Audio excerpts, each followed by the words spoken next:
for those of you that have shapers or you're considering buying a shaper, one of the problems with using them is that unless you have some type of feed mechanism to control the feed rate, it's unsafe to use, because the best way to get a clean cut is to feed in the same direction of the rotation of the cutter. But the cutter wants to go and grab the wood and fling it out and throw it out the other end at speeds that are deadly. So what I figured was that if I had some way of controlling the movement and slowing it down, preventing by adding some sort of resistance to my sled, then I could cut very small parts and do it safely. And so what I came up with was that I could use this door closer. The door closer itself is, you can buy them in light duty, medium duty, or heavy duty, and inside they have a spring that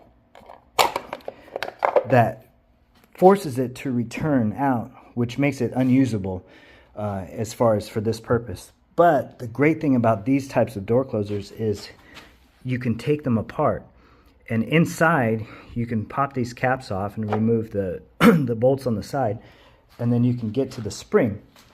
And the spring is quite heavy duty, and I have the spring that I took out of here. As you can see, this spring is what keeps this compressed. So when you push forward, you have the resistance of the oil hydraulic function inside, but as it returns out, the spring is too powerful and prevents you from actually pushing it in. But if you remove the spring, you can move this back and forth easily. With the adjuster here in the back, you can actually change the resistance so that you can make it stiffer or lighter, however, whatever works best for you. But I found that even with it being, once I removed the spring and I refilled it with oil, that the resistance was still too light, because I got a lighter duty one. So what I did is I drilled a new hole and reset my bar to the midsection, which gave me a perfect amount of resistance so that I can push against it. And this, as a damper, controls the movement so that the blade cannot grab the wood and cannot throw it out. And it works perfectly.